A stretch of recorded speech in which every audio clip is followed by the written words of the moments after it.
রাত 12:34 Denmark time, Bangladesh time 5:34। মাত্র কাজ থেকে আসছি বলতে ট্রেন থেকে নেমে এখন বাস স্টপে অপেক্ষা করছি আর কি। বাস আছে 15 মিনিট পরে।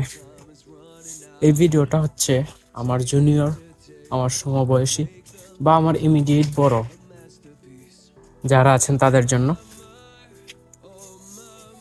জীবনের সময় অনেক নষ্ট করছেন, অনেক নষ্ট করবেন জানি। শুধু আমার এই 2 মিনিটের কিছু কথা শুনে যান, যদি উপকারে লাগে। এত কষ্ট করে বাংলাদেশ থেকে আসলাম ডেনমার্কে।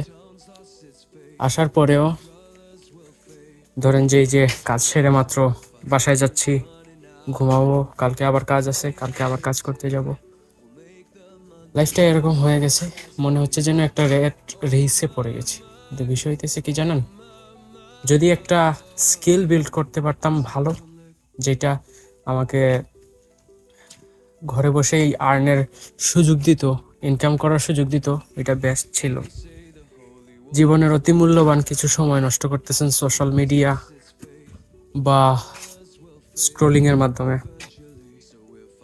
এই সময়টা কাজে লাগান, সময় আছে এখনো, কাজে লাগান। খারাপ কিছু হবে না, একটা স্কিল বিল্ড করেন। আমি আমার ফ্রেন্ড পরিচিত যারাই আছে সবাইকে আমি একটা কথাই বলি। ওই দিন আমি আমার একটা ফ্রেন্ডকে বলছি যে মাস্টার্সে আয় আর অনার্সেই আয়, ডাজন্ট ম্যাটার, দেশের বাইরে যাবি, একটা স্কিল বিল্ড কর। এমন কিছু স্কিল বিল্ড কর যেটা কাজে দিবে।